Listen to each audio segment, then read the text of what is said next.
Okay, in this video, we're going to talk about 5 different things as a client that you should not be doing while the tattoo is in process. The first thing, and it should go without saying, a lot of this is probably going to sound like common sense, but it still needs to be said because you'd be surprised how many people actually do this kind of stuff.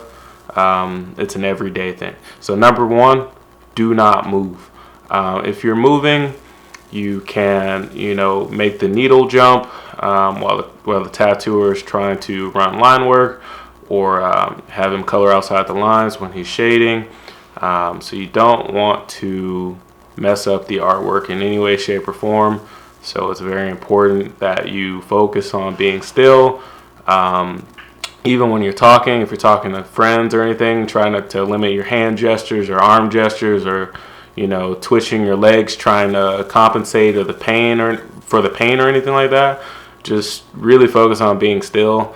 And other places, like your ribs, if you're getting your ribs tattooed or your stomach tattooed, you might want to coordinate your breathing along with the tattoo machine, and make sure you're regulating the speed of your breathing, making sure that it's nice, slow, controlled breaths. That way, once again, you're not making the tattoo machine jump in the hands of the tattoo artist because of unnecessary and unexpected movement. So the next thing that you don't want to be doing, and once again, it's going to sound like common sense, but you will be surprised how many people will do this, is do not touch the tattoo stencil, do not touch the tattoo during the tattoo process. I can't tell you how many times I've wiped someone down to prep their skin to put the stencil on, and then I ask them, okay, where do you want to put the tattoo? And the first thing they do is touch the area of the skin. I'm like, do you know I just cleaned that? Like, trying to keep you safe. I'm trying to make sure, like, whatever bacteria or virus or other possible forms of infectious material that may be on your hand not come in contact with the skin that I'm about to break open.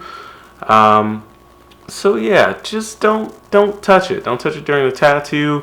You don't want to touch that and then touch something else in the shop. Now, we have your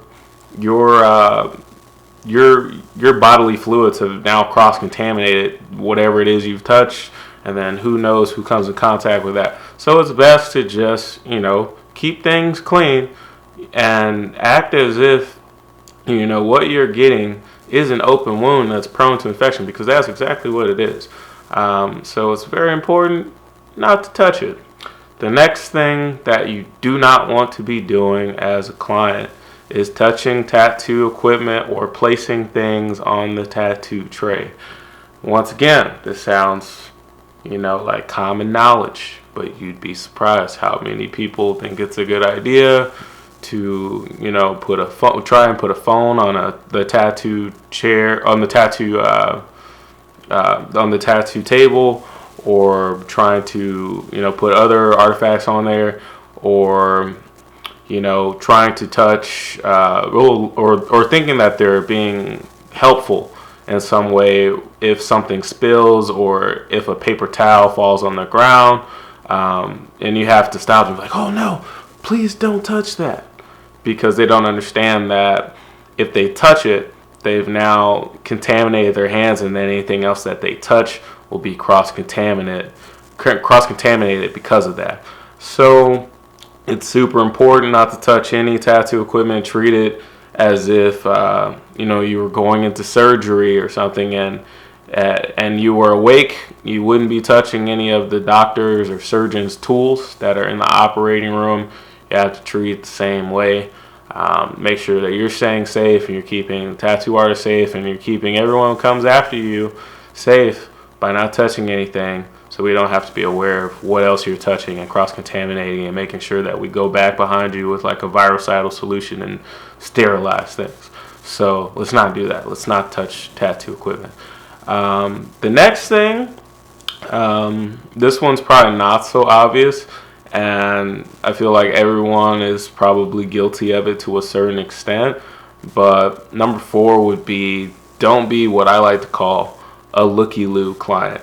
And that's the kind of person that always has to see exactly what's going on throughout the entire tattoo process. So if you're getting like your shoulder tattooed, for example, and you know the tattoo artist is like trying to run a line up here, his machine is here, but your face is right here while he's trying to run a line, you're essentially, you know, inhibiting his ability, his or her ability to do the best job that they can do, because your face is literally blocking the machine.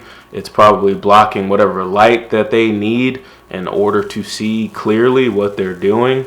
As well as it's just kind of annoying. Like you're trying to focus on what you're doing to make sure you're doing a good job, and doing this every 2 seconds, it kind of gets in the way, and as well as it kind of makes us feel, at least in my opinion, it kind of makes us feel like, to a certain degree, like, do you trust me? Like, you should trust me that I'm going to do a good job for you.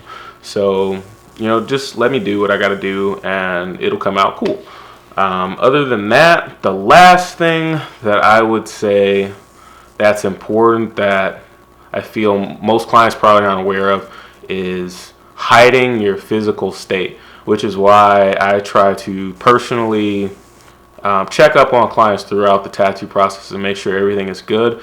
And what I mean by that is, if you're feeling cold or clammy or shaky or lightheaded or woozy, anything that may be a byproduct of getting tattooed, don't just try to suppress it and tough it out. If you're feeling anything but normal, you know, let that artist know immediately.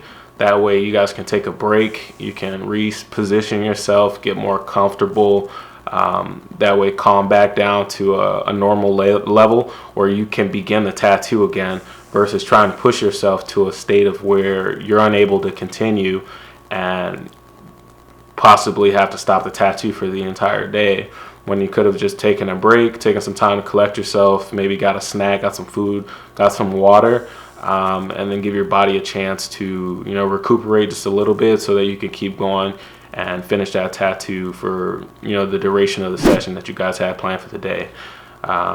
But yeah, so those are my 5 tips of things not to do when getting a tattoo.